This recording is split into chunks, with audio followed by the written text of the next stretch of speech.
Entrei na Guaíba no dia 9 de janeiro de 62. 62. Ano em que fiz minha primeira Copa do Mundo. Só tem um cara que entrou na Guaíba antes do dia 30 de abril de 57, que é a fundação da nossa Rádio Guaíba. Celso Costa. E que tá vivo. Tá vivo. Não, saiu há pouco tempo aqui, saiu 2013, eu acho que o Celso. O Celso não tá vivo, tá muito vivo.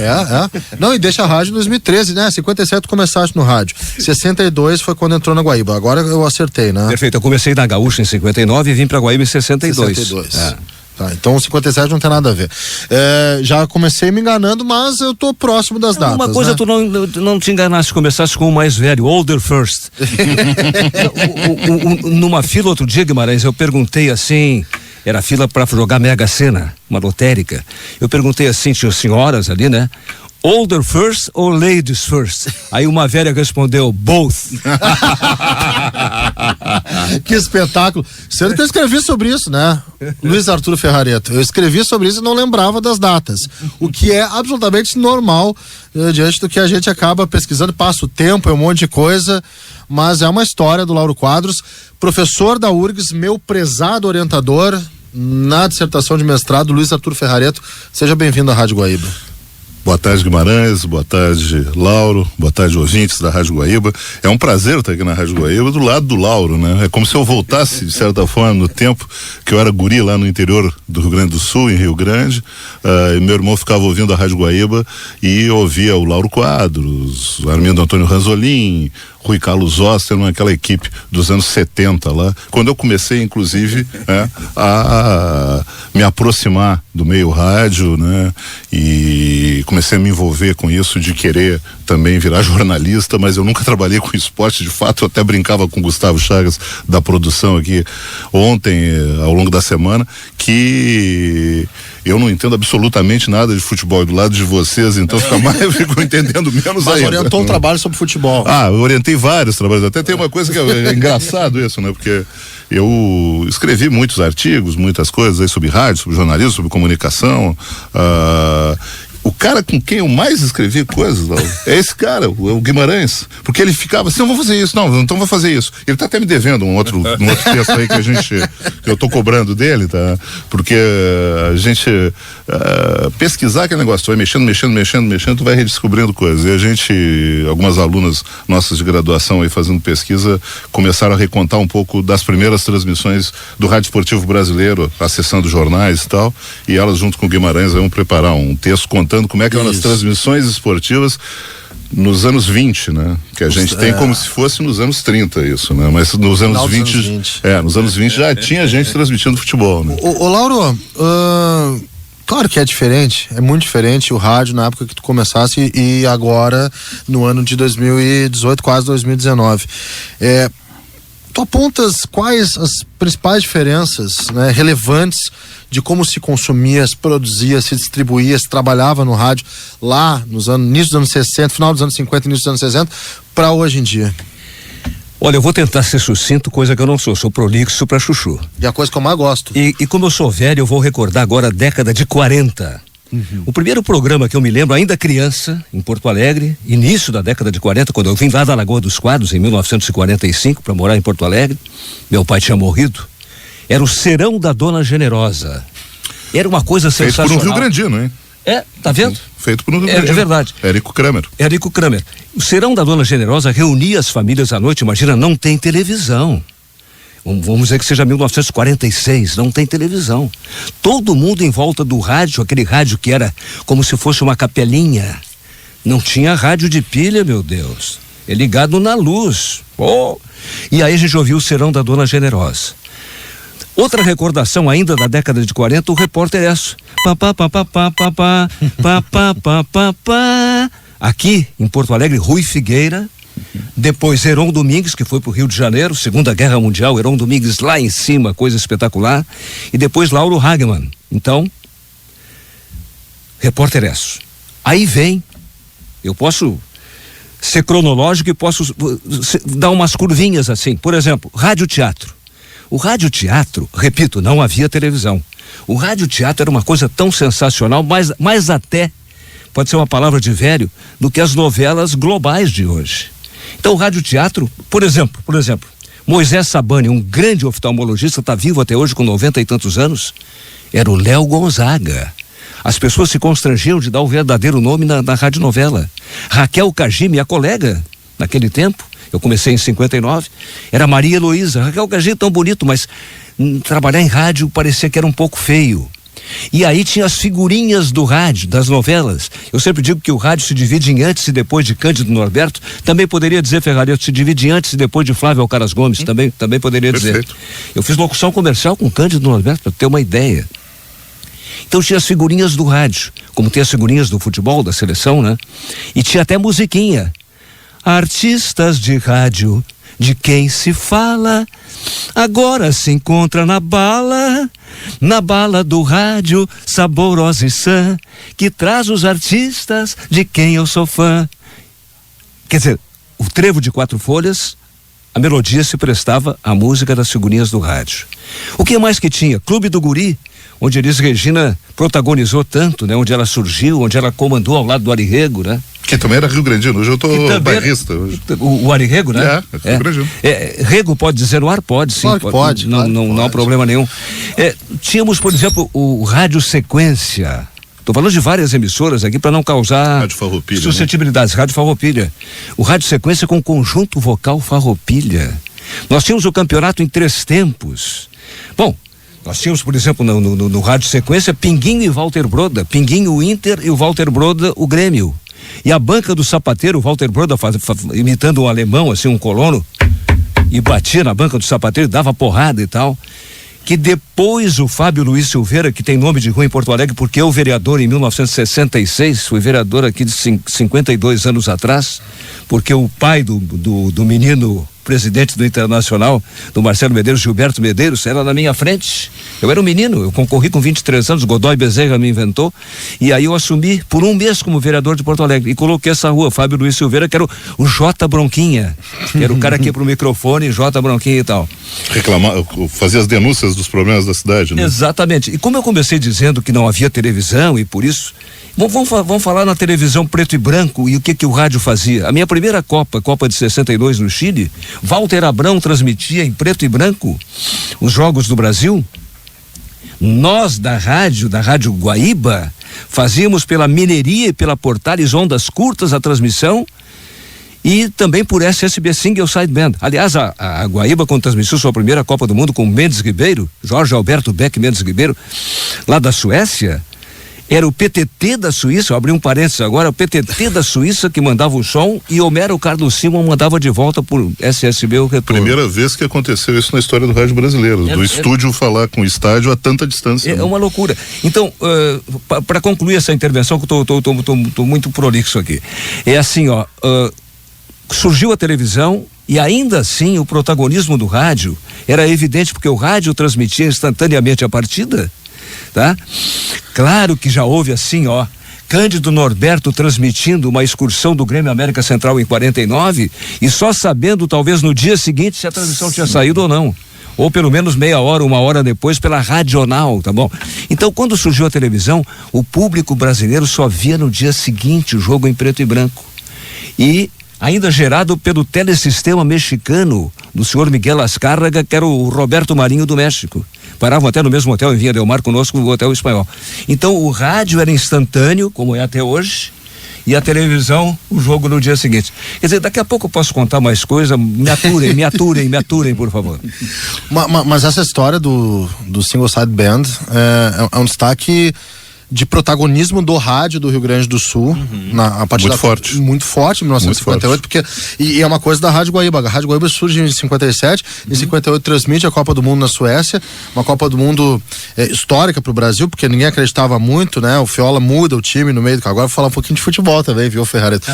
Muda o time no meio do caminho, né? Tira o Joel, tira o Mazola, tira o Dino Sani, coloca Garrincha, coloca o Pelé, coloca o Zito. Uma frase só, pra tu ver como eu não sou tão velho. Os 25 anos do título de 58 eu fiz o jogo em Gothenburg.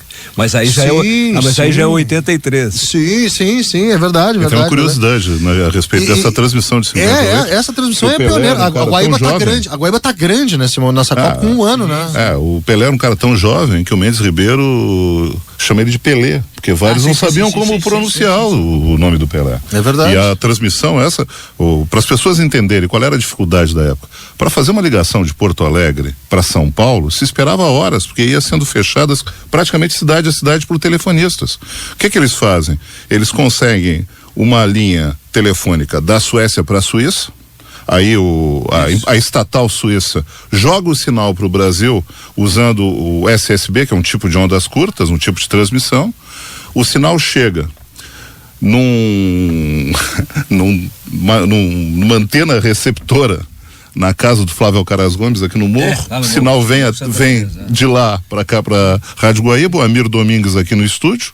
Ele conversa com o Flávio e com o Mendes Ribeiro do outro lado do mundo. É uma coisa assim que nunca tinha acontecido. O Tonho Caldas, sim, lá. Estava lá também. Estava lá também. É uma coisa que nunca tinha acontecido a tal distância, assim, porque as transmissões usavam circuitos de ondas curtas, a radional, né, Lau? Isso. Aí o sujeito ia transmitir um jogo, por exemplo, num estado que não era central, para cá, para Porto Alegre, o sinal tinha que ir para o Rio, numa direção só, do Rio vinha para Porto Alegre. Se dava algum problema no caminho, se não tinha transmissão. Falar em problema, eu vou dizer uma coisa delicada. Agora, os 25 anos da Copa de 58, em Göteborg, aconteceu um lío que seguinte, o Flávio, meu amigo Flávio, tava Lula. Tá? E aí, pra usar esse eufemismo, tá? Ser sutil. Bom. E aí ele criou, como o Flávio era muito inteligente, muito talentoso, o que aconteceu? O Flávio resolveu convocar o Mendes Ribeiro para ir a Göteborg e fazer esse jogo. Eu estava na Guaíba e o Mendes Ribeiro embarcou e tal. E quem estava escalado para essa excursão era o Haroldo.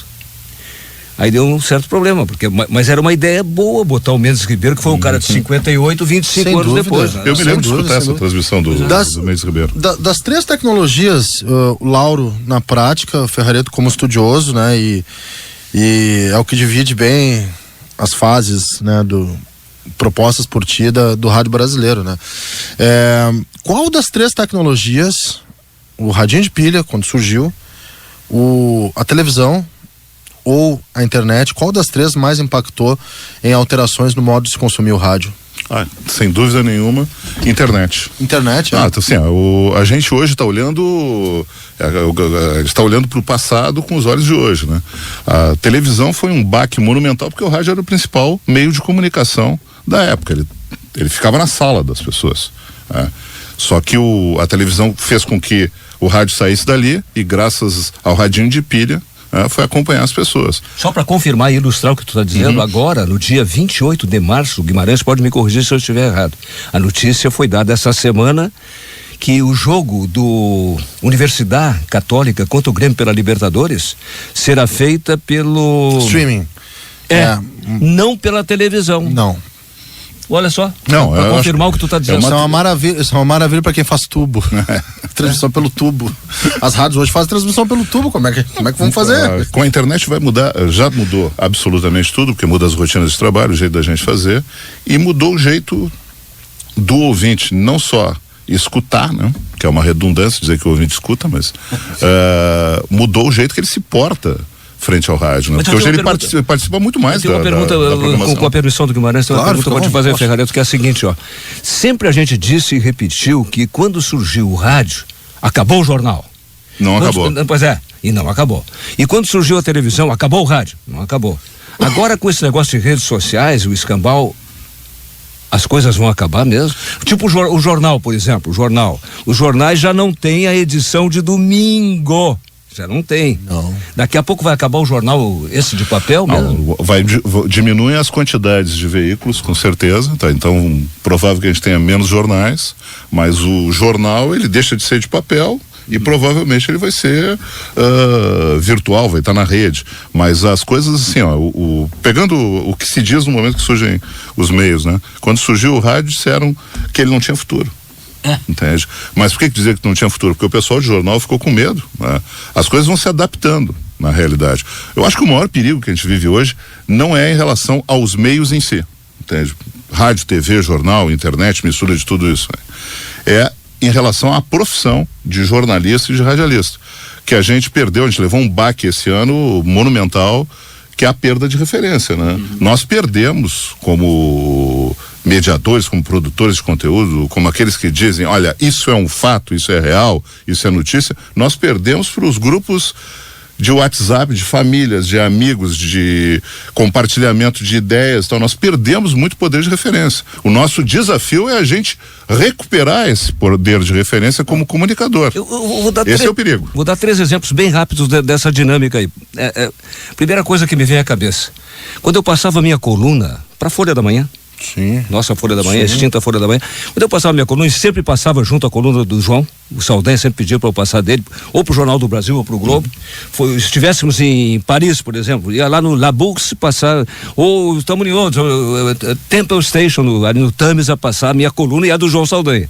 Só uma vez, daqui a pouco eu posso contar que eu não quis passar a coluna do João lá em Argel, mas vou dizer por que daqui a pouquinho. Era Telex. Tá. Estou com o João Carlos Belmonte e Armindo Antônio Ranzolin na Rádio Guaíba, em 1976, Bicentennial, o torneio do bicentenário da independência dos Estados Unidos, técnico... 4-1 na Itália, técnico Oswaldo Brandão, Givanildo titular e Falcão reserva e tal. Mas melhor que o Coutinho, que nem o Falcão levou para a Copa do Mundo. Eu tive que ver Argentina 0, Brasil 0 em Rosário, com que Chicão. Agora, com o Chicão. Bom, mas então, aí Belmonte, Ranzolin e eu estamos na frente do Coliseum Stadium, Los Angeles, e o Belmonte vai dar um boletim num telefone público, também conhecido como Orelhão. Lá nos Estados Unidos, Orelhão, Estados Unidos. Aí o Belmonte deu o boletim, veio vibrando pra mim e pro Ranzolin. Isso é 76, cara, são só 42 anos. Eu que sou velho, acho que só 42 anos. Chegou pra mim e pro Ranzolin, pô, quando é que nós vamos ter isso aí no Brasil, cara? O Orelhão, quem é o Orelhão hoje? Ninguém sabe de Orelhão. Ninguém mais, é. Mas o Belmonte estava abismado. Vou contar a terceira. Tem Telex, tá? Orelhão do Belmonte lá. E agora vou dizer, estamos em Vinha Del Mar. O Figueroa está comentando uma Copa América comigo. Um comentarista... 1991. 1991. Figueroa estamos jantando, Ranzolin, Figueroa e eu. E aí liga a Marcela. Aliás, Figueroa casou 15 anos, o Figueroa, Marcela 14 anos, o Figueroa é bisavô. Eu vi o Figueroa em 62 marcando o Didi no meio campo com 16 anos, um treino do Brasil. Bom, aí toca o telefone celular do Figueroa é igual um que o meu filho tinha em Buenos Aires. Meu filho ficou 23 anos em Buenos Aires, tenho 2 netos argentinos, e era um troço enorme, como quando surgiu o primeiro rádio de pilha. Aí o Figueroa pegou com as 2 mãos aquele troço para atender a Marcela.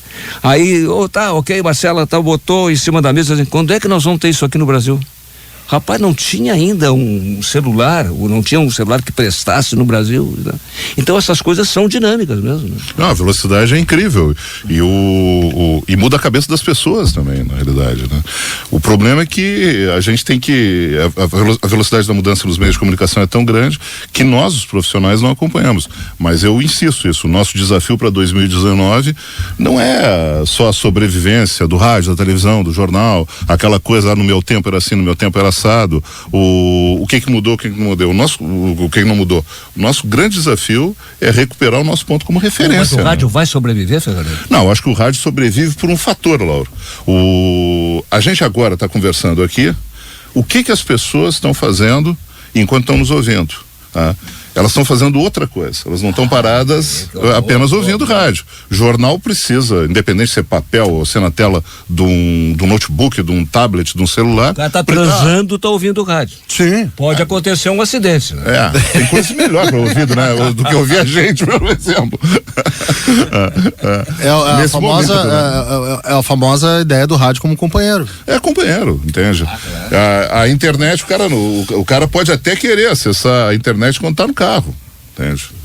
Mas ele vai ler um texto, ele vai ver um vídeo, não vai conseguir. Ele vai ouvir rádio via internet no carro. É isso que mantém a sobrevivência. Agora, tem problemas de mercado, tem problemas de adaptação, né? De saber o que o ouvinte quer, de atender a isso, de te posicionar, do sujeito ter credibilidade, recuperar a credibilidade, da gente ter conteúdo para chegar no microfone e dizer algumas coisas. A geração do Lauro era uma geração formada por um ensino público ou particular de boa qualidade. A gente difundiu, tem muita gente estudando hoje, mas a qualidade do ensino caiu. Então tem menos informação do que tinha antigamente. Estou fazendo esse barulho aqui. As fotos aí, ó. Algumas fotos aqui. Aqui, ó. Depois passa só pro Gustavo colocar na rede social também ali. Rui Carlos Osma, Pedrinho e Laurinho aqui, tá? Aqui, Mendes Ribeiro, eu e a Mira Uma dessas fotos aqui tem no meu livro, cara. Essa aqui é do Rui, do Pedro e do Lauro. Aqui o Djalma, isso aqui é 1963, de Djalma Santos. Isso é, portanto, é 55 anos atrás, né? Que foi o melhor lateral direito da seleção brasileira, do Palmeiras, claro, junto com o Carlos Alberto Torres, né? Aqui Adroaldo Streck, recentemente falecido, antes da semifinal contra o Chile, na Copa de 62. O Chile vai formar com Escuti, Eizaguirre, Sánchez e Navarro, Contreras e Eladio Rojas, Ramírez, Toro, Holanda, Fuyu e Leonel Sánchez, o Chile. Tu lembra da Tchecoslováquia? Tinha o Chiroif, que era o goleiro, mas acabou falhando no último jogo, mas foi escolhido o melhor goleiro. O Popuhal, o Jelinek na ponta esquerda, Masopust. Olha aqui, ó, cabine do estádio Sausalito em Vinha del Mar. O triste de dizer, Ferrareto, é que morreram todos, menos um que me disseram, não tenho visto, não falo com ele, que estaria com 84 anos, técnico da Rádio Guaíba, junto com o Alcides Krebs, que está nessa foto aqui. Só que Bruno Steiger ficava em Santiago, o Alcides está aqui em Vinha del Mar. E me disseram, tomara que sim, que o Bruno Steiger está vivo. Mas comunicação, ninguém mais está vivo. Essa é aquela transmissão que montaram uma antena rômbica, né? Que era um negócio com postes e tudo mais, colocava para posicionar em direção a Porto Alegre com a bússola e tudo mais, trabalheira desgraçada para conseguir chegar ao sinal em Porto Alegre. Aqui o Osmar Melete, Discorama, Osmar Melete inventou um jogo de um time da Rádio Guaíba contra o MPB4 do Chico Buarque de Holanda. Então tá aqui a foto do Chico comigo. Naquele tempo, agora essa coisa aqui já que eu estou na Rádio Guaíba, eu preciso contar esse negócio. O rádio era diferente, não apenas o rádio de hoje é diferente do rádio de antigamente, óbvio que sim, como as rádios eram diferentes. Importante, Guimarães. As rádios da mesma época eram absolutamente diferentes. Tu pega assim, ó. Vamos pegar a Rádio Gaúcha com rádio teatro, programas de auditório, tá? Orquestra do Carl Fauci, aquela coisa, campeonato em 3 tempos, a Miss Copa, Leonor de Souza. Isso é lá o perfil da Rádio Gaúcha da época. Aqui, eu fui locutor comercial também lá, e aqui 10 anos no mínimo locutor comercial da Rádio Guaíba. Nós não tínhamos jingles, era tudo falado ao vivo. Sidney Almir Coelho colocava ali para nós a caixinha com os textos. O Jorginho Mendes Ribeiro, filho do Mendes Ribeiro, que depois foi até ministro, falecido já, o Jorginho ficava ali brincando comigo, uma criancinha do meu lado. O Antônio Augusto Maier dos Santos, grande advogado, nosso parceiro, tá todo dia aí na programação. Sim, criancinha. Pede pra ele contar pra ti que a Isolda, a mãe dele, dizia assim: tu não me dá nada pra ele, eu na locução comercial. E aí eu chegava e dava quindim pra ele, que tinha quindim no bar, que era o quindim do Mário Quintana, meu amigo. E aí eu dava quindim, ela chegava, ele tava melecado no nariz de quindim. Aí doutor Antônio Augusto, grande figura. Mas o que eu queria para concluir... E tu lembras de alguns daqueles anúncios que tu lias ao microfone da Guaíba com aquela cerimônia que tinha? Impostava. O primeiro locutor comercial da Rádio Guaíba, o Adem Rossi, não tinha voz impostada, era uma voz bem tranquila e tal. Mas nós tínhamos todos, o Sérgio Schiller, eu, o Cícero Peretti e tal, era aquela voz do rádio da época. E uma coisa muito importante, as músicas que rodavam, a música da Guaíba, a música que rodava, não podia botar Roberto Carlos, Beatles nem pensar. Uma vez o Ataíde Ferreira chegou para mim e disse assim: o Nani é o Hernani, falecido filho do Ataíde. Pô, descobri uns caras aí da Inglaterra que ele tá adorando tapar chorar os Beatles, mas não podia botar Beatles, não podia botar Roberto Carlos. O gosto musical do Dr. Breno Caldas, que era o dono, era o que fazia que tocasse a música da Guaíba. Exatamente. Né? Era no máximo Ray Cunniff, né? Pam, pam, pam, pam, pam, pam. Então, tu tá me dizendo assim, o rádio de hoje, o rádio de antigamente, mas também o rádio da mesma época era completamente diferente se tu mudar a emissora, né? A emissora, que é a questão de achar um público-alvo, de achar... Mas o pessoal acho que nem falava, acho que o pessoal não refletia tanto, tinha muito a ver com o tipo de profissional que estava trabalhando nas rádios. Mais do que o tipo de público, até... Olha, eu acho que tinha muito de personalidade, mais do que tem hoje, talvez, sabe? Não sei. Olha, a foto do Conrui. Eu não posso esquecer um programa que eu que sou lá da Lagoa dos Quadros, um programa que eu fiz na década de 60, na Rádio Guaíba. Imagina que não tinha estrada, não tinha telefone. E aí a Guaíba, durante 8 anos eu fiz esse programa, inventou um programa da praia, durante 2 meses, janeiro e fevereiro. Eu com uma Rural Willis, com uma pá e uma corrente atrás para desatolar os caras. E eu, como eu sou de lá, eu conheço, eu andava pelo batente da onda, de Torres a Quintão, diariamente recolhendo mensagens, e por SSB, 1 ano em Tramandaí, 2 anos em Tramandaí, e o restante no Hotel Bassani, em Capão da Canoa. Um programa que tinha um sucesso pela Rádio Guaíba bárbaro durante 8 anos, que era exato, e tinha uma concorrência, para ser justo, uma concorrência da Rádio Farroupilha, que era o Atlântico Sul, chamando o Atlântico Sul, lá que era o Sadio, Elódio. Vamos ver se eu tô afinado, porque eu quero falar sobre o papel da imprensa também, o que mudou. Vamos ver se eu tô afinado. Em 1973, seleção brasileira treinada por Zagallo, excursão à Europa, não sei quantos dias, mas sei que tu estavas lá. E aí a seleção brasileira perde, joga mal, e aí é feito o Manifesto de Glasgow, na Escócia, onde há uma... Antônio do Passo era o líder da seleção brasileira. Antônio do Passo, exatamente. Que era o time que tinha, que era o Zagallo treinador, e era a base da seleção de 74. Luiz Pereira, Leão, Rivelino, era essa turma, né? Palinho, acho que estava nesse meio aí também. Leivinha. Eu tô me lembrando de 2 coisas da Escócia dessa. Eu tô certo do time, né? Era esse pessoal. Luiz Chevrolet Pereira foi protagonista também, né? O Pedrinho e eu ainda fomos a Edimburgo, porque, como se sabe, a capital não é Glasgow, né? Sim. Eu nunca esqueço o episódio, eu tô num táxi, aquela coisa. Mas a seleção jogou em Glasgow, foi por isso, né? Jogou em Glasgow, no Hampden Park. Que era o 10 contra o 10, o Rivelino contra Billy Bremner. E aí, rapaz, eu tô num táxi e eu queria dizer o nome do... Modéstia à parte, eu tenho uma pronunciazinha boa, né? Aí eu pedi pro cara, Grosvenor Hotel, please. Grosvenor Hotel, please. O cara, pardon? É o British English, né? Sim. E aí caprichei mais. Grosvenor Hotel, please. Pô, o cara não entendia, na terceira vez dos caras. Grosvenor Hotel. Tá bom. Na Escócia é diferente. É diferente. Mas a seleção brasileira, o Ferreto, nesse episódio, ela se nega a dar entrevista. Toda a seleção brasileira, imagina, em 1973, se nega a falar com os jornalistas. E eram vários jornalistas presentes, porque estavam jogando mal, estavam, né, tomando pau.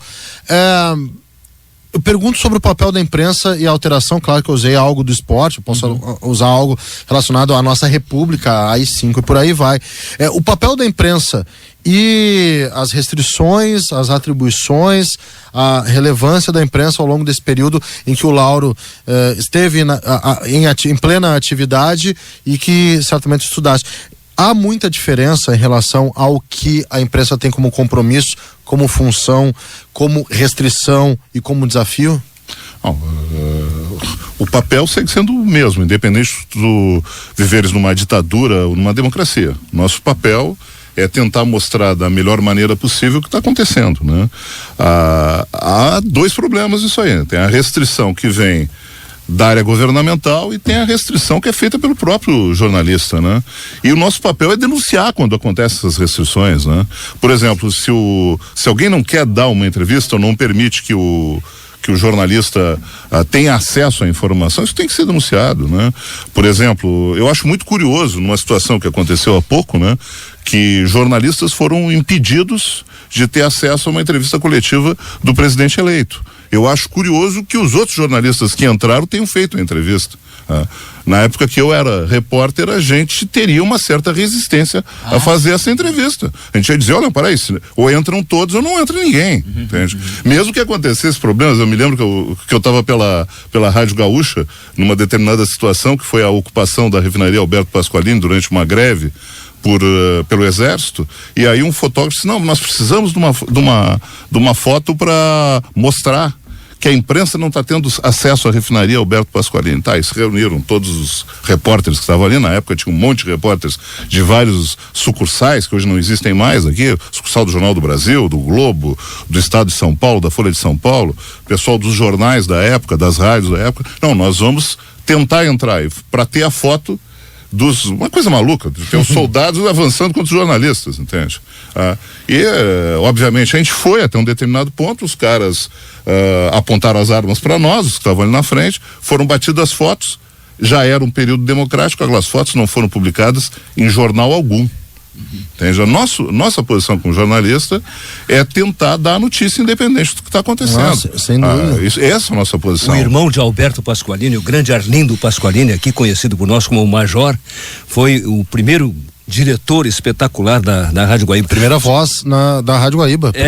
Primeira coisa que se ouviu na Rádio Guaíba foi o discurso do Arlindo Pasqualini. O Major que me deu uma diariazinha para ir para a Copa de 62. Mas sobre 73, Carlos Guimarães, eu tenho uma coisa boa e uma coisa ruim e uma coisa engraçada.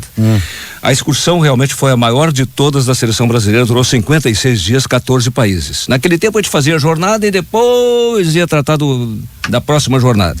Então o Pedrinho era assim, a gente fazia um jogo, por exemplo, em Estocolmo, bom, mas nós também vamos a Oslo, também vamos a Helsinki, e era uma coisa maravilhosa. Mas começa em Argel, aí vem João Saldanha. Uma história das tantas do João. O João tá com o Zagallo atravessado na garganta. Não sei se tu conhece essa história. Não. E aí, rapaz, gramado artificial, como no São José, como lá no Atlético Paranaense, gramado artificial. Que, aliás, depois no bicentenário dos Estados Unidos, lá, o Leão, que era goleiro, se queixava muito, também gramado artificial no Coliseum Stadium. Aí vamos jogar contra a Argélia e tal, e naquele tempo se dizia gramado de tartan, coisa que se dizia na época. E o Zagallo, que não tem tantas luzes assim, resolve, na entrevista ao Denis Menezes da Rádio Globo, resolve falar em gramado de D'Artagnan.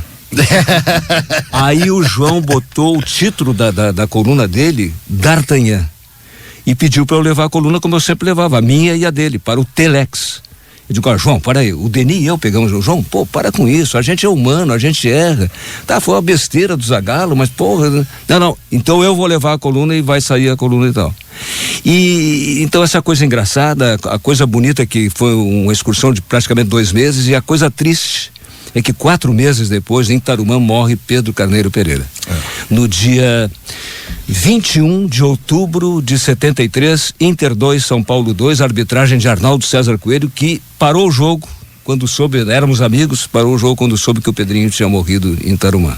E o momento que o Ranzolin interrompe a jornada esportiva. Exatamente, eu tenho até hoje para mim que não foi uma boa decisão. Por quê? Eu acho que não, porque, bom... Mas tu acha que o pessoal que estava transmitindo os 2 jogos, que tinha uma equipe aqui, né? Eu estava em Vitória do Espírito Santo. Tu estavas com o Milton. Exatamente. Vocês teriam estrutura psicológica para levar o jogo até o fim? Considerando isso, por isso que eu disse que é discutível, não tenho uma opinião assim definitiva sobre isso. Por essa razão que tu está apontando, sim.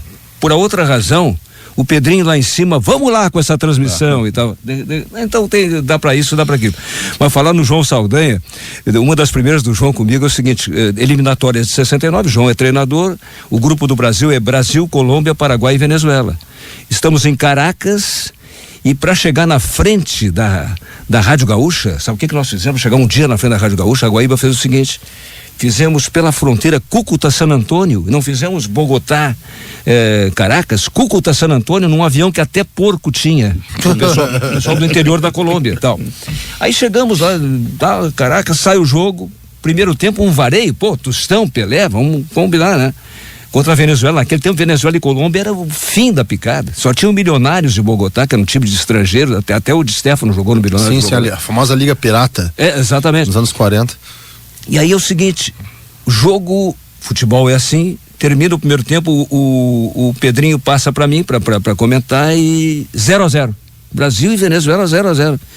E eu digo assim, olha, tá um vareio o jogo aqui, tá ali coisa, tá 0-0, mas no segundo tempo, não quero bancar o bacana, mas no segundo tempo é o seguinte, isso é goleada. E até Pedro, vou arriscar aqui, 5-0, se não me engano foi 5-0. Aí nós chegamos no avião, o João, meu amigo, chegou no avião, eu fumava naquele tempo, eu sou do tempo que fumar era bonito, né? Você fumava em avião, inclusive. Eu fumava em avião, inclusive. E o Santana depois fumava em banheiro do avião. Fumou na UTI, o Santana fumou na UTI. Aí vem o João Saldanha com um maço de Marlboro. Eu parei de fumar há 41 anos. O maço de Marlboro na minha direção. O que é isso? O João enlouqueceu. Esse maço de Marlboro é pra ti porque eu fiquei sabendo que no intervalo todo mundo me esculhambou e tu dissesse que ia ser goleada 5-0. Agora a maior do João é o seguinte: Antes das eliminatórias, tem amistosos no Batistão, inauguração do Batistão, contra a seleção de Pernambuco, que era a seleção Cacareco. Aracaju? Batistão era Aracaju. Batistão era Aracaju. Eu disse errado. Bom, e aí tem um jogo contra a seleção Cacareco em Recife. E nós paramos no Hotel São Domingos. Outro dia eu perguntei pro repórter da Globo, foi me entrevistar lá, o André Galindo, que sai nesse domingo no Esporte Espetacular, né? Entrevistou 1h30 lá, e aí ele me confirmou que ainda existe tanto o Buraco de Otira, que é a Galinha ao Molho Pardo em Recife, como existe ainda o Hotel São Domingos na Rua do Hospício. Que legal. Na Rua do Hospício. E aí o Belmonte e eu estamos no 8º tempo, que se a gente pedir o café da manhã, que é uma burrice no quarto, no apartamento do hotel, o café da manhã é muito melhor lá embaixo, que tem tudo, tu pedir no quarto vem, né? Aí, rapaz, o que aconteceu? Ninguém conseguia dormir, 00:30, 1h da manhã, ninguém conseguia dormir, nem a seleção, nem nós. Eu tenho vergonha de contar isso, mas eu vou contar. Aí eu peguei um suco de laranja e fui na janela. Sabe o que estava acontecendo? Uma turma, uma galera com um V-Maguete, DKV, V-Maguete, vinha pela Rua do Hospício, bem, o nome bem adequado, pela Rua do Hospício, com a V-Maguete, fazia assim, brrr, repercutia aquele troço, ninguém dormia, nem a seleção, nem nós. Aí o que joguei, rapaz, com copo e tudo, suco de laranja. E aí bateu na capota da V-Maguete e ela fez assim, foi embora e nunca mais voltou. No outro dia, o João entra no nosso apartamento, meu e do Belmonte, para me dar um abraço, agradecer que a seleção dormiu, porque eu tinha feito, eu digo, João, eu enlouqueci. Como é que foi aquela história tua e do Ranzolin num hotel que vocês estavam era para narrar no estádio, mas deu um problema, vocês foram narrar no quarto? É sensacional. Isso aí, Brasília, um jogo Brasil e Haiti. E Haiti foi uma goleada fenomenal lá e tal. E aí, antes da transmissão, antes do jogo começar, caiu linha de todo mundo. Não foi só da Guaíba, de todo mundo caiu. Eu me lembro que o Clóvis Rezende era nosso repórter, né? Não sei se o outro era o Lupe Martins e tal. Caiu, aí o que nós vamos fazer? Aí o Celso Costa teve uma ideia. Pô, vamos fazer o seguinte, tu e o Ranzolin vão pro hotel, tá passando na televisão direto o jogo, o Ranzolin narra, tu comenta do apartamento do hotel. E aqui ainda fica a gurizada com a Motorola, né? Pra tal. Tá, combinado. Rapaz, o Ranzolin narrando e eu comentando, daqui a pouco, na porta do apartamento, foi goleada toda hora, gol e tal, 5-0, sei lá eu. Aí chegou o cara da recepção e disse assim, por favor, o cidadão do apartamento ao lado não está entendendo mais nada. Ele disse que tem gente aqui que não se contenta apenas em ver o jogo, quer narrar os gols. Eu digo, exatamente, ele tá certo, não está errado. Bom, essa Motorola é aquela famosa Motorola, sabe dessa história, né? Em Punta del Este, 1968, Costa e Silva, presidente do Brasil. Eu entrevistava lá o Hélio Beltrão, pai da Maria Beltrão, do Estúdio I. Bom, e aí, rapaz, eu acostumado a entrevistar o Ortunho, né? Eu com a Motorola e tal, cheguei era o Cassino São Rafael, naquela época era o Chique. O Kennedy tinha sido assassinado, depois o irmão dele, o Bob Kennedy, com quem eu tenho uma foto, que era na revista Manchete, o Pelé com a genitália, com a toalha, e o Bob Kennedy e eu. Não, naquele tempo eu não tinha coletivo, a gente entrava no vestiário, os pintos boiando. na banheira térmica. O Foguinho, o Oswaldo Rola, entrevistei todo ensaboado, né? E aí tá aquela paranoia, justificada paranoia, tá? Não é mania de perseguição, era, mataram o Kennedy, vão matar o Lyndon Johnson daqui a pouco. Depois mataram o Bob Kennedy. Aí eu vou na direção do presidente dos Estados Unidos, a CIA, o FBI tinha tomado providência, eles desconfiaram de um lustre que tinha navio de guerra na Baía de Punta del Este. Aí eu vou na direção do Lyndon Johnson com a maior cara de pau, what do you think about, não sei o que, qualquer coisa. Rapaz, um cara de 2 metros me deu um nocaute, um segurança e tal. Tô falando demais, tá? Não, foi essa demais também, essa demais também. A foto mais polêmica da tua vida é aquela foto do maiô? Monarquia. Como é que é a história do Monarquia? Qual é essa história aí? Isso exatamente coincide com esses programas de 8 anos na praia, que eu fiz lá pra Rádio Guaíba, tá? E aí eu era muito fresco e tal, eu era olha o meu cabelo. Que ano é isso aí, Laura? Olha o tamanho do meu cabelo. Isso aqui é 60 e poucos, vê se diz alguma coisa atrás, aí a minha mulher talvez tenha colocado alguma coisa. Não tem. Não tem, mas é década de 60. Mas é com o seu Petri. Tá comigo o Rudy Armin Petri, que era presidente do Grêmio e que era vizinho do Hotel Bassano, edifício Aimoré ali. O que aconteceu? Eu tava jogando uma cartinha, que é décadas que eu não jogo. O Hélio Fagundes tá ali te mandando um abraço. Grande Hélio Fagundes. Hélio sem H, por favor. Hélio sem H. Hélio Egídio Fagundes, atenção. Hélio Egídio Fagundes. Tá visitando aqui agora. Aqui vai, entra e dá um oi também, o Hélio aqui. Grande Hélio. E aí, cara? Tá ali o Hélio Fagundes. Vem cá, Hélio. Vem cá, por favor, só entra rapidinho aqui.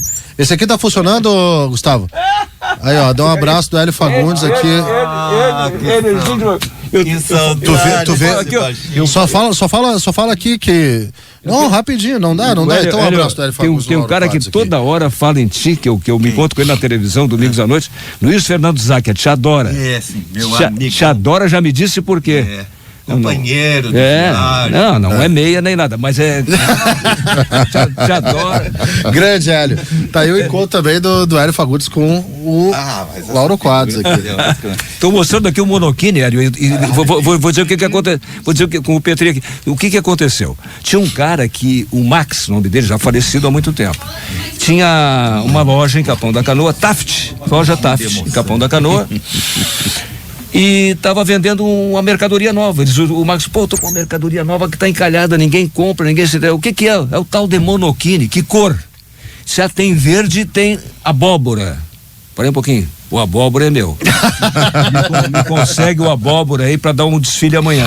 Aí eu peguei, vesti o Monokini, como se vê aqui, eu com esse cabelinho comprido aqui, e botei uma galera atrás, 10 metros atrás, pra sentir a repercussão. Exibido, velho exibido, jovem exibido. E aí, o que aconteceu? A Clair, mulher do César Bassani, atrás com a minha mulher, para ver o que a pessoa dizia nos guarda-sóis. Não era barraca, era guarda-sol, né? E aí eu passava com o Monokini e as velhas diziam assim, mas que pouca vergonha. Eu já tinha 3 filhos, cara. Porque com 21 anos, eu casei. Com 24 eu tinha 3 filhos. E a minha mulher com 21 tinha 3 filhos. E aí, que pouca vergonha. O cara com esses filhos, já 3 filhos, e com esse troço, Monokini, pegou o negócio do Monokini. E como é que era? Resultado, não vendeu nenhum. E como é que era a história de tu ir pro estádio de bermuda, na época que todo mundo andava de terno e gravata e tudo mais? Eu resolvi chutar o balde, porque é engraçado, a inauguração do Beira-Rio, a Guaíba foi de barco, né? O Pedrinho inventou porque não tinha os acessos que tem hoje e tal. E a gente lançava, até o Eldio Macedo, o repórter, ia de gravata e coisa, Maracanã, aqui, Pacaembu, etc. Aí um dia eu resolvi me fresquear. Não sei se já deu para notar que eu sou meio fresco assim, né? Aí eu botei, mas não apenas uma bermuda, era menos que uma bermuda e toda floreada, entendeu? Mas cheguei no estádio com aquele troço, deu uma repercussão, tudo que eu queria, né? mas grande Hélio Fagundes aqui também. Valeu, Hélio, um abraço. Ô Ferrareto, isso tudo tu acompanhasse evidentemente lendo, mas também ouvindo na época algumas histórias dos anos 70 pra cá, né? Dos anos 70 pra cá. O brasileiro. Na tua tese de doutorado, que já vai fazer 12 anos agora, né? Em 2019. Boa parte dessa história está registrada. Como é que foi a tua coleta? Como é que foi? Até pro pessoal que, né, gosta desse tipo de história, desse tipo de assunto, ler, pesquisar, conhecer, etc. Bom, primeiro, muito jornal. Eu li tudo que tinha saído sobre rádio até então. Fiz uma lista de entrevistados. E considerei assim, tem os que eu preciso entrevistar e tem os que os outros já entrevistaram. Curioso, assim, por exemplo, eu não entrevistei o Lauro nem o Rui, porque tinha várias entrevistas com os dois, eu fui deixando pro fim, e o tempo foi comendo, né? Que quando a gente tá fazendo isso, tu sabe, se fizesse mestrado há pouco, vai sempre contra ti, né? E procurei assim, em algumas situações onde tinha duas, três versões diferentes, ou registrava 2 ou 3 versões, eu tentava confrontá-las com dados de jornais, essas coisas assim. Mas olha, o que eu tenho para dizer é assim, a gente tem uma história do rádio no Rio Grande do Sul muito diferenciada em relação ao resto do país. Talvez o rádio carioca tenha tantas histórias quanto o nosso e o de São Paulo. E o rádio carioca, em função da Rádio Nacional, da Rádio Marinque Veiga, porque não vive um bom momento hoje, né? O nosso rádio aqui do Rio Grande do Sul, ele é tão forte quanto o de São Paulo, me parece. O de Minas também. E eles reconhecem isso. E reconhecem. E é diferenciado. O esporte, você sabe melhor do que eu, muito diferenciado em relação ao resto. São Paulo e Rio Grande do Sul. O Paraná tem um rádio bom, esportivo também. E uma das coisas que eu tentei fazer no meu trabalho, na realidade, acho que é esse, entende? É tentar não só registrar, mas difundir isso, foi colocar isso na internet a partir de um determinado momento, porque não adianta estar congelado lá dentro da universidade e ninguém lê ou ter acesso, e às vezes a gente faz esses trabalhos acadêmicos assim, é um texto, me desculpem, viu, mas eu vou ter que dizer isso, colegas da universidade, é chato pra chuchu, entende? Um texto muito hermético. Então eu tentei já na tese de doutorado, na dissertação, quando eu fiz mestrado, quando eu fiz doutorado, já tentei fazer um texto mais acessível e depois botei isso com auxílio de alguns alunos na internet, né? Tem eu não sei se é um blog, não sei se é um portal, não sei se é um site, lá que é o Uma História do Rádio no Rio Grande do Sul, www.radionors.jor.br, onde a gente conseguiu esse ano, né, chegar a esse século, porque até então a gente foi postando os textos aos poucos, tem uns 400 textos, mais assim, um texto mais simples, com tudo que é gravação que foi possível a gente conseguir, alguma coisa de vídeo, alguma coisa de fotografia, para ficar uma forma agradável. Para minha felicidade, eu fiz para os alunos, mas para auxiliar na universidade, tem um acesso aí, tem umas 5.000 pessoas eu tenho 5.000 acessos por mês aí. Então eu acho que, do meu ponto de vista, está bem difundido isso, entende? Eu acho que é importante que a gente marque isso. As pessoas que estão nos ouvindo, elas sabem que o nosso rádio é um rádio diferenciado. Vou te fazer uma pergunta assim, ó, curta e grossa, rápida, assim, disparada mesmo. O rádio de hoje é pior do que o rádio antigamente? Discutir qualidade não dá certo. Vou dizer por quê. Porque não, assim, pela tua opinião. Não, a minha opinião é o seguinte, mudou o público, mudou tudo, entende? Ninguém vai conseguir fazer um rádio como foi o rádio gaúcho dos anos 70 e 80, porque era uma geração totalmente diferenciada, por características particulares. Vinham de um ensino muito mais forte do que o que a gente teve nas décadas seguintes. O rádio era outro, tinha um papel muito diferenciado dentro da sociedade. As pessoas... o rádio dos anos 50, 60, 70 ainda um pouco, é muito do que a internet e a televisão foram depois, entende? A TV nos anos 70 já é muito forte. Deixa eu só acrescentar uma coisinha sem discordar de nada, acrescentar uma coisinha assim, ó, e é chato ser autodidata não, fazer uma autobiografia nesse momento, mas eu vou dar como exemplo o que aconteceu comigo 4 anos atrás. Eu levei 3 meses para me aposentar, até convencer o meu patrão, meu amigo, meu patrão, de que eu queria parar mesmo, até que ele compreendeu, me dava período sabático para eu pensar, e me ligava até de Nova York, tu não vai parar coisa nenhuma e tal, e eu decidi parar e parei 4 anos atrás. Quando eu parei, não é para me exibir que eu vou dizer, pessoas que me ouviam o meu programa, eu não vou falar em rádio nem nome de programa, tá? E diziam assim, mas que saudade, e eu só dizia para as pessoas com uma certa humildade, eu dizia para as pessoas assim, rádio, aí que eu quero dizer, Ferrari, rádio também é hábito. Em seguida vocês vão se acostumar à nova programação, aquela que está no lugar do meu programa, e vão pouco a pouco começar a gostar, se acostumar e gostar da nova programação que está no lugar da minha programação, que vocês estão tão saudosos dela e tal. Isso aí também, rádio também é hábito. E tem uma coisa assim, ó, não vai ter uma geração vou citar alguns nomes, vou esquecer um monte de gente, tá? Mas assim, Armindo Antônio Ranzolin, Pedro Carneiro Pereira, Lauro Quadros, Rui Carlos Osterman, Amir Domingues, Flávio Alcaraz Gomes, enfim, foi o Cândido momento... Norberto... o Cândido, o Lauro falou antes, o Cândido, existe um rádio antes e depois do Cândido, existe um rádio antes e depois do Flávio, aqui no Rio Grande do Sul. A frase do Lauro também, o comentário esportivo antes e depois de Rui Carlos Osterman, tá no meu livro. E no Melo, que a gente está falando. Perfeito, deixa eu só dizer, essa foto aqui, já que tu és de Rio Grande, vieste de lá adolescente, Ferrareto, mas essa foto aqui que não tá muito boa a qualidade da foto. Isso aqui é fevereiro de 62, portanto, quase 57 anos atrás, a primeira vez que o Rui Carlos Osterman participou de uma jornada esportiva e eu era narrador. Torneio da Morte, fevereiro de 62, em Rio Grande. Nós estamos na pista. Não tinha cabina nesse momento. Nós estamos aqui na pista e eu passei para os comentários de Rui Carlos. Qual o estádio lá do Rio Grande? Pois eu não sei qual é esse estádio. Deixa eu ver. Eu não sei, rapaz, qual é o estádio. Se é do São Paulo, do Rio Grande ou do Rio Grandense, não sei. Pô, fui nos três estádios. Aí quando eu comecei. Porque o Rui surgiu. Eu conheci os antigos. Sabe como é que o Rui surgiu? O Rui surgiu na Folha da Tarde, numa sugestão. O Rui estudava no Sinodal em São Leopoldo e já se destacava quando menino. adolescente. E o Luiz Engel, que treinava o Grêmio em 1960 o Luiz Engel, que treinava o Grêmio, chegou pro Cid Pinheiro Carvalho e disse assim: olha, tem um rapaz lá que eu acho que vocês têm que contratar tá bom. E aí contrataram o Rui, tá? E aí o Mendes Ribeiro, o Rui fazia uma coluna chamada Gente de Boa Cepa, na Folha da Tarde. O Mendes Ribeiro sentiu que o Rui tinha condições, pegou o Rui pra rádio.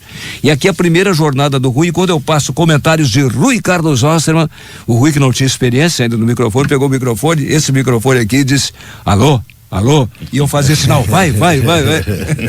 Fevereiro de 62. Não, essas histórias são histórias maravilhosas. Mas eu só queria completar uma coisa assim, ó, essa questão da qualidade relativa. O sujeito. Mas vai de hoje, gosto do. Tem um pouco de gosto, assim, tem vários tipos de rádio, né? É esse que é outra coisa. Sim. Tem o rádio povão, tem o rádio jornalismo, sim, tem o rádio musical. Tem relação com o gosto do ouvinte, tem o relação religioso. Que agora é forte, né? Enfim, assim, tem uma questão. É muito difícil definir o que é qualidade, mas efetivamente isso está relacionado com o ouvinte, com o que ele acha a respeito do que a gente está fazendo, né? E eu insisto só isso, assim, ó. Não tem como tu querer que tenha uma geração, que apareça uma geração como essa aí, porque ela foi gestada num outro mundo, e eram pessoas com um conhecimento, nível de leitura, de conhecimento de cinema, de música, de várias outras coisas que talvez não exista mais hoje. Esse que é o problema. Quero te agradecer essa referência última que tu fizeste. Eu não me orgulho nem um pouco de ser autodidata, nem um pouco. Eu fiz um vestibular lá em 1958, 59. Não passei no vestibular, queria ser advogado.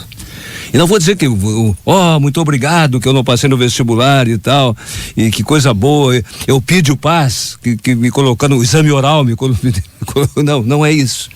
Eu sou um autodidata, sem querer me comparar com o Luiz Fernando Veríssimo, autodidata, como o Érico Veríssimo era autodidata e tal. Então, como é que a gente que não fez a faculdade, eu gostaria de ter feito, vou repetir, gostaria de ter feito, mas como é que a gente se formou? Eu pegava pessoas que são realmente intelectuais e que me orientaram, tu falaste em leitura, né? Eu tinha que ler todo o existencialismo, tinha que ler os clássicos, eu tinha que ler o Sartre, Simone, tinha que ler o Camus, tinha que saber decor todas as obras deles e li todas. Incrível isso.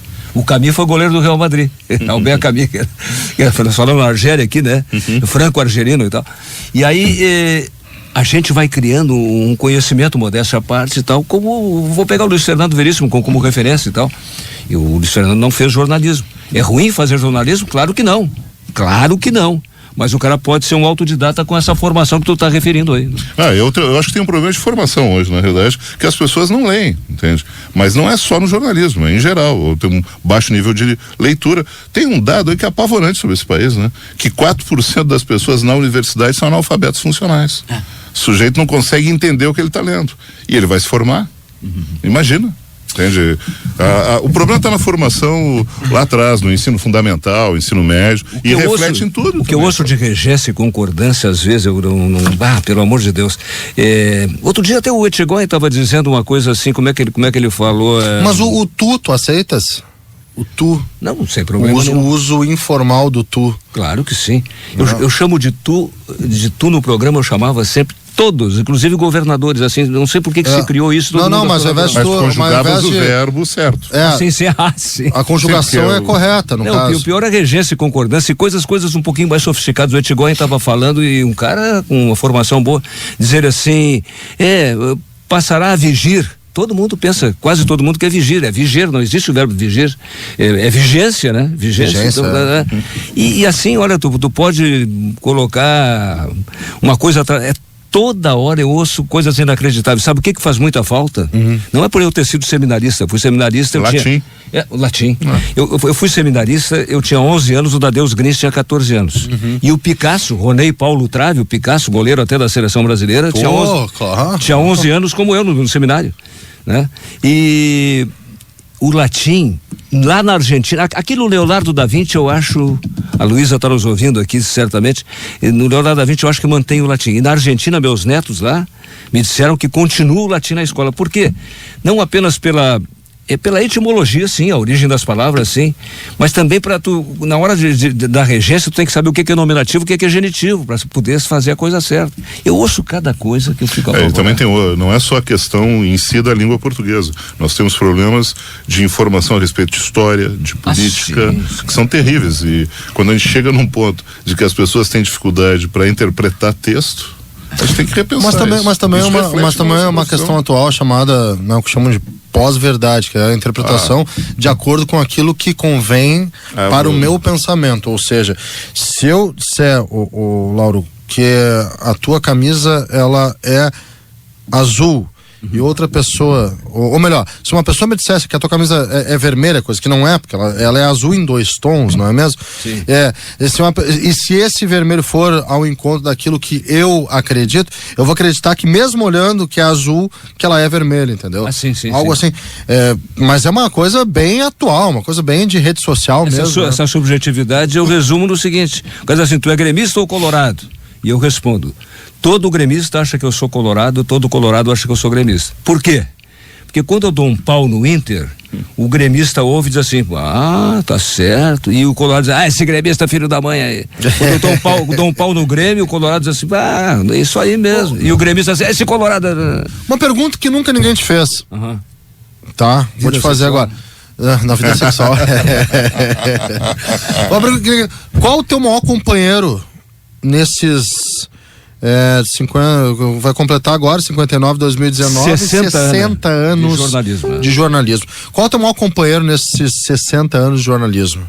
Não por ter falecido tão prematuramente, e com isso não vou desmerecer os demais. Por exemplo, tem um deles que é o Ranzolin, que está enfrentando esse problema há 10 anos, que é triste, é um morto-vivo, o Ranzolin, para resumir. Mas Pedro Carneiro Pereira, porque ele ajudou muito na minha formação. Tem o Antônio Carlos Rezende, por exemplo, que me orientava muito nas leituras que eu tinha que fazer, né? Mas o Pedro, nas viagens, a orientação de família que ele trouxe pra gente curtir os lugares, e nós visitávamos todos os museus. Sabe o que acontecia nas viagens? Os jornalistas conheciam o aeroporto e o estádio, e o resto do tempo, eu tenho que dizer isso, ficavam esses jornalistas no saguão do hotel batendo papo. Enquanto, modéstia à parte, Pedrinho Carneiro Pereira e eu visitávamos todos os museus, tudo que tu pode imaginar. Tu pode pega lá Budapeste e tal, tudo que tu quiser e tal. Os caras só tinha um cara que nos acompanhava, um cara de São Paulo que agora está com Alzheimer, que é o Orlando Duarte, está com 88 anos. Que foi, grande. O Orlando nos acompanhava. Grande jornalista. Pro Ferrareto essa. Agora, perguntas que nunca fizeram pra vocês, tá? Se fosse... Eu gosto muito de listas, sabe disso, né? Gosto muito de listas, né? Eu gosto de organizar as coisas em listas também. Eu sou oficiado em lista, Laura. Se tem uma lista, eu faço lista do supermercado. Lista do supermercado. Faço uma lista do supermercado, organizo ela de um jeito assim, ó, que nem tu imagina. A pergunta que eu tenho pra te fazer é a seguinte: na tua opinião, e não pipoca, tá? Os 5, se quiser 10, não tem problema. Os 5 maiores do rádio gaúcho em todos os tempos e os 10 maiores do rádio gaúcho em todos os tempos. Complicadíssimo, mas vamos lá. Essa é boa, né? Não pode me tirar. Não, o Lauro tá. Assim, ó, vamos tentar, tá? Começar do início lá. Tá? Rádio Teatro. Peri e Estelita Bel, porque começaram com o Rádio Teatro no Rio Grande do Sul, foi o segundo programa desse tipo. Pode botar pro segmento. E o meu conterrâneo, que foi o Érico Kramer, Roberto Liz, que foi o primeiro cara a fazer novela no Rio Grande do Sul. Mas tem aí, atores.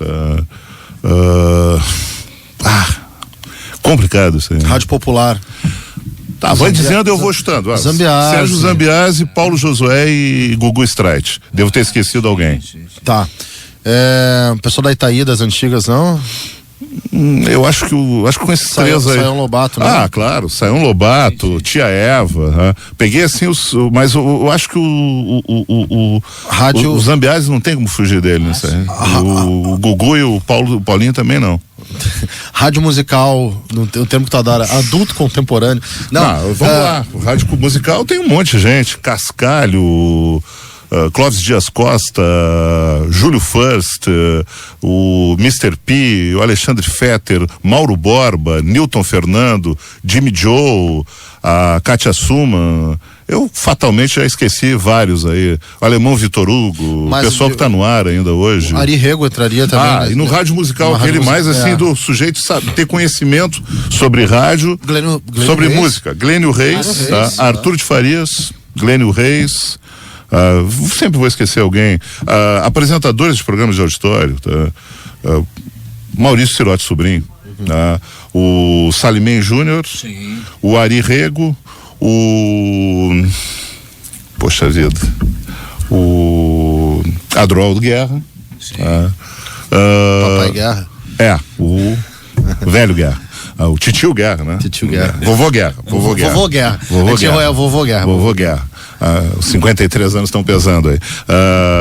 Bom, vozes, tá? Milton Jung. Sim. Porra, impressionante a voz do Milton Jung. Mas tem muita gente boa, sabe? Lauro Hagman. O Lauro é uma referência para fora do rádio. A grande locutora Leonor de Souza. Leonor de Souza. Humoristas. Já citamos vários aqui, o Pinguinho, Walter Broda, mais Carlos Nobre, né? O programa que o Lauro citou antes, o Campeonato em 3 Tempos, diz que é o programa de maior audiência da história do Rádio do Rio Grande do Sul. Vamos pro futebol, vamos antes do rádio jornalismo. Rádio jornalismo. Depois a gente termina no futebol. Só século XX, tá? Pra ninguém ficar chateado. Não, pega o 21 também. Vamos pegar o século XX. Flávio Alcaraz Gomes. Uma coisa que eu acho muito curioso, porque sempre me dizem assim, não, o ambiente de vocês é muito machista, não sei o que. Não, é machista como tudo é na sociedade. Mas o Rio Grande do Sul há anos as referências em termos de influência, né? São mulheres. A influência política vamos lá, Ieda Cruz, Ivete Brandalize, que foi a primeira mulher nesse microfone, nessa rádio aqui, foi a primeira do Rio Grande do Sul a falar sobre outros assuntos que não eram os tais assuntos femininos. Sérgio Jockman foi muito interessante. Sérgio Jockman. A gente falou na Ieda, falamos a Rosane Oliveira, a Taline aqui. São pessoas que têm uma influência monumental, são mulheres, tem que considerar isso.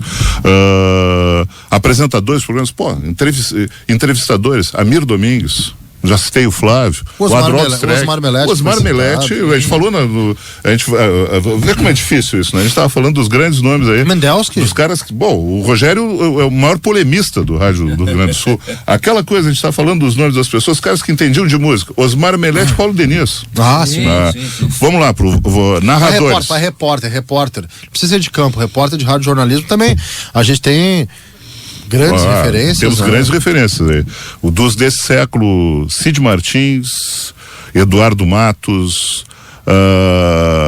a gente teve aqui na Guaíba, poxa, agora se aposentou há pouco aí, o Heron Vidal, era um nome da reportagem da Guaíba. Suê Duarte, que ninguém lembra mais da Suê, entende? Neucira Nascimento, o futebol, os narradores do passado, citamos 2 aqui, o Armindo Antônio Ranzolin. Para mim o Ranzolin é o narrador mais importante da história do rádio. Não entro nessa de quem era o melhor, entende? Mas o mais importante é porque o cara foi narrador das principais emissoras e sempre com destaque. Pedro Carneiro Pereira, imagina se o Pedrinho não tivesse sofrido aquele acidente, ia ser o diretor da TV Guaíba, tinha mudado até a história da televisão aqui no Rio Grande do Sul, talvez, entende? Morreu com 35 anos. Muito jovem, né? Bom, agora tem uma coisa, tá? Não é por estar do lado, tá? Mas os comentaristas de futebol, o Rio Grande do Sul tem 2 caras na história eu não sou um cara que acompanha futebol, acompanho rádio esportivo, tá? Mas tem 2 caras que tivessem nascido em São Paulo, no Rio, tá? Que seriam conhecidos em todo o país, tá? Lauro Quadros e o Rui Carlos Osterman, os 2, qualquer cidadezinha, tá? Eles seriam conhecidos. Na nossa rivalidade. Só que o seguinte, eu acho que o Rui tinha que ser em São Paulo e o Lauro no Rio. Não, os perfis diferentes, tu tem razão. E na pelo perfil na nossa rivalidade, com uma certa descontração, presidida por Flávio Alcaraz Gomes, como eu dizia, eu tenho aqueles meus bordões, né? Imagina hoje, com o politicamente correto, eu dizer que o cara conhece o rengo sentado e o cego dormindo. que o Mano Menezes treinando a seleção um dia me contou assim, ainda estou tentando conhecer o rengo sentado e o cego dormindo, ou a cabeça que tem piolho, ou o caminho da roça, aí ou mais meio quilo de farofa e tal. E aí, como eu dizia, o caminho da roça, o Rui me provocava e dizia assim, esse comentário agropastoril, caminho da roça, eu digo, tá aí, esse comentário gongórico parnasiano. É verdade, é verdade. E tem uma outra coisa que a gente tem que considerar também, tá? Que eu acho que é importante, tá? Por isso que eu tento evitar essas comparações do passado com o presente. Cara, mudou muito o profissional de rádio. Quando eu era repórter, tá? Na Gaúcha, nos anos 80, isso, né? A gente não sabia inglês. Tá? A gente assinava uma revista e tinha dificuldade de saber o que estava acontecendo no mundo. Essa garotada que está aí hoje tem outros problemas, tá? Mas a maior parte fala inglês, tem uma certa desenvoltura, né? Talvez tem problemas às vezes na colocação de voz, outras coisas, tá, tudo bem, mas é um outro tempo, né? Eu acho que tem um potencial muito grande aí de melhoria das coisas, né? Só que é aquela coisa sempre, né? Precisa investir, precisa dar tempo do pessoal explodir na profissão, precisa dar tempo pro sujeito ir atrás das informações, né? É a dificuldade da vida moderna, que é tudo mais. O sujeito hoje tem um carro na frente e tá o sinal vermelho, passou ali, tá o verde, o cara demorou 2 segundos, já tem um buzinando atrás, tá todo mundo com pressa, todo mundo, mudou isso. Impaciente. E falta também um pouquinho de uma crítica chata de fazer aqui no microfone, em público. Às vezes falta um pouco de interesse também, né? E tem a gurizada que aceita muito bem se tu faz uma observação tipo assim, cara, não é René esse clube, é Rennes. Não vai pensar que é porque da França seja oxítono, nem tudo é oxítono na França. Eu sou o Messier Quatros, é Roland Garros. Zidane, que é um franco-argelino também, como o Albert Camus e tal. E aí tem coisas assim, tipo, eu brinco muito que não é Fenerbahçe, é Fenerbahçe. Brincadeira, não vai mudar nada e tal. Mas tem assim, ó, Defensor. Por que Defensor? Defensor. Surgiu agora o negócio nesse sorteio da Libertadores, lá em Luque, surgiu a história do La Guaira. O clube lá que é na Venezuela. Mas besteira, se o cara disser Guaíra, passaram a dizer Guaíra, tá, deixa Guaíra e tal. Mas por que é La Guaira? Porque La Guaira é onde fica o aeroporto de Caracas. Quem andou por lá sabe. Então chama-se La Guaira. É uma cidade na região metropolitana. Né? Exatamente. Aí tu sobe, tu tá em Caracas, tu tá lá na beira do mar, é La Guaira. E isso tem alguma importância, isso? Se disser Fenerbahçe ou Fenerbahçe? Não tem, claro que não tem. Mas demonstra que o cara não se interessou. Vem cá, como é que é aqui o nome mesmo? Cada vez que ia começar um jogo, por exemplo, vai começar Brasil e Tchecoslováquia, hoje é República Tcheca. Eu ia no comunicador de rádio ou jornalista qualquer, quem é que é tcheco aqui? Ele pegava a pronúncia. Como é que pronuncia aquilo? Isso é interesse para fazer a coisa certa, né? É verdade. Tem uma outra questão. A gente estava falando em conhecimento, né? Mas eu acho que o Lauro levanta uma coisa que tem a ver com comprometimento e paixão. Tem muita gente que o sujeito chega para trabalhar em rádio, para trabalhar em jornalismo, ele não tem comprometimento, não tem paixão, não vai dar certo. Sim. A gente é uma profissão maluca, tu não tem horário na realidade. Tu vai deixar tu recebe uma informação hoje por WhatsApp, eu vou dar essa informação amanhã porque é no meu horário de trabalho, agora eu tô com a minha família. Não, o cara vai querer dar informação. A gente vive disso, entende? Então acho que tá faltando um pouquinho essa coisa, assim, ó, comprometimento, paixão, envolvimento maior acho que essa geração do Lauro aí tinha um pouco mais de comprometimento, de fazer disso a sua vida, entende? E talvez isso esteja faltando na realidade nesse mundo atual tão rápido e com tantas opções de informação, com tanta informação disponível que as pessoas não sabem nem dizer o que é verdade ou não é. Entende? E tem que ter cintura. Aquele prêmio Ari que eu ganhei, não porque eu me inscrevi, o Ranzolim que me inscreveu e o Cleiton Celice me inscreveu também. Copa do México 86, vocês conhecem a história, o terceiro segredo de Fátima, sim, né? Sim. Que o cara não contava o segredo. Eu encerrei a entrevista lá da Cidade do México e depois, um dia, 3 meses depois, eu tô chegando na rádio, olha, na Rádio Capital tem um maluco lá com um revólver na cabeça da secretária e do gerente da Rádio Capital e vai matá-los se não puder contar pro Lauro Quadros na Rádio Gaúcha, então na época, o terceiro segredo de Fátima. E aí tu durante 2 horas e meia pegar o cara, não quero me exibir aqui, né? Como eu sou competente, como é que eu fiz, aí tu tem que ter, né? Essa cintura, essa condição para poder, senão ele vai matar mesmo, entende? E aí tu conseguir levar durante 2h30 aquele negócio e tal, até que o cara, a brigada cerca o prédio, domina o cara. Então, quer dizer, também uma transmissão, tem um aliás, vídeo, fantástica essa, né? Essa foi fantástica. Tem um vídeo que tá no YouTube aí, teu, lá em 1985, eu acho, em que tu dá um pau no Renato. Já viu esse vídeo? E que tu fala que o Renato, ele é irresponsável. Eu falei com a mãe dele. Falou com a mãe dele, é verdade. Te dava bem com o Renato? Não, mas o Renato era um cara assim maravilhoso, porque eu criticava eventualmente, né? E ele depois me encontrava, era abraço, não tinha problema nenhum. O Cláudio Duarte gosta muito, o Claudião, que foi o primeiro campeão da Copa do Brasil, foi bicampeão pelo Inter em 75, 76, brasileiro. E o Claudião gosta muito de contar uma história. Eu treinei 3 vezes coletivo com a dupla Grenal. Uma vez na Praia do Cassino, o professor Antônio Carlos Ribeiro, irmão do Mendes Ribeiro, era treinador do Internacional, faltou um cara para completar, eu tinha 20 e poucos anos, me botou ali, de pé no chão, na areia e tal.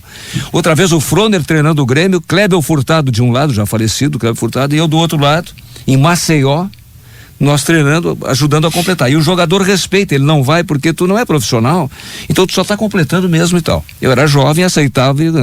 E uma vez o Minelli me colocou para completar. Agora tu vê, rapaz. E eu tinha feito um comentário, eu nunca fui, graças a Deus, nunca fui agressivo, mas fiz um comentário crítico ao Cláudio Duarte por alguma razão, que ele adora, vai em posto de gasolina, conta esse troço, é como se fosse filho meu, o Cláudio Duarte, o Claudião. E aí, né, impressionante. E aí ele conta que, eu não me lembro, ele que se lembra. Aí eu entrei no treino e tal, e o Minelli ainda recomendou, olha, tá, começou o treino, deram uma bola pra mim, o Cláudio veio por cima do meu pé, assim, né? E o Minelli, rua. Tá entendendo? Então tem essas coisas assim que acontecem, né? Gente, a gente já tá encerrando o nosso papo. Pra fechar, uma dica para quem tá começando, né? Se o rádio ele tem, porque as pessoas chegam e perguntam para mim, né? E eu não tenho, né? Esse tempo do Lauro, enfim, e mesmo do Ferrareto nessa vida do jornalismo. Embora já eu esteja no meio termo, né? Mas tem muita gurizada que pergunta pra mim, pô, dá uma dica pra começar. Primeira curiosidade que eu tenho, esse negócio de rádio, ele vai seguir existindo? Meu medo de começar é acabar, e aí é internet mesmo, eu vou pro YouTube, eu vou pro Instagram, eu vou pro Twitter, eu vou pras redes sociais, porque a rádio não tem futuro. Me dá uma dica. Uma dica do Ferrareto muito mais voltada, claro, à parte pedagógica de ensino, e depois uma dica do Lauro como um dos maiores homens de rádio da história do Rio Grande do Sul. Bom, vamos lá, tá? Comprometimento, muitíssima humildade, e muito respeito a quem tem experiência, tá? Sem essas 3 coisas aí, não adianta. O cara pode querer trabalhar em rádio, internet, o que for, não vai dar certo, pode até dar certo um tempo, mas ele vai se quebrar ou vai quebrar outras pessoas. E aí é o que a gente não espera quando a gente está dando aula, por exemplo. Tu quer que teu aluno brilhe, mas ele brilhe eticamente, né? Então, para mim é isso aí, comprometimento com a profissão, né? Muitíssima humildade, chegar assim, saber ouvir o que o outro está dizendo. Olha, o sujeito, se ele está chamando a atenção por alguma coisa, tá? É porque ele tem capacidade de fazer isso e tu tens que ouvir, né? E respeitar a pessoa. Uma vez eu entrei na Rádio Gaúcha e dei bom dia, era gravado, né? Dei bom dia, nunca tinham me explicado como é que fazia aquilo, eu não dei bom dia, entrei atropelando, tá? Da praia, tá? O apresentador do programa me chamou depois no intervalo, disse, eu queria falar com esse guri aí, não sei como é que ele disse lá pro operador e tal. Era o Lauro, tá? Disse, olha só, quando tu der bom dia gravado, tu dá um tempinho pra poder responder o teu bom dia, senão todo mundo vai ver que tá gravado. Ah, sim. Então dá bom dia, pensava. Ele dizia bom dia, segue falando, entende? Então assim, ó, eu fiquei, na realidade, na época, eu achei o máximo ser criticado pelo Lauro, tá? Vou deixar bem claro isso, que eu tinha uns 20 e poucos anos. Então, tem assim, um problema hoje que não tinha antigamente, que é o tal de delay. O delay. Verdade. Mas a internet olha, uma vez como entrevistado, eu fui entrar no programa do Lauro, eu tava em Santos. O tal do delay, eu saiu na rua falando, eu tava entrevistando o Cândido Norberto sobre história do rádio e tal. Eu puxava o celular pra cá, puxava lá, um horror, tu ouvir em cima da tua voz, a tua própria voz, né? Pra gurizada, eu só vou dizer bem curtinho a frase que Ari dos Santos me disse no dia 9 de agosto de 1959. 9 de agosto de 59. Ele olhou para mim e disse assim: o salário não é bom. Tem que gostar. Mas tem que gostar muito. Ferrareto, obrigado pela visita, valeu. Prazer estar aqui. Valeu, prazer estar contigo, estar com o Lauro aqui na Rádio Guaíba. Muito bom o papo. Lauro, muito obrigado, valeu. Tá então, Lauro Quadros, Luiz Arthur Ferrareto, a gente segue com o Domingão Guaíba.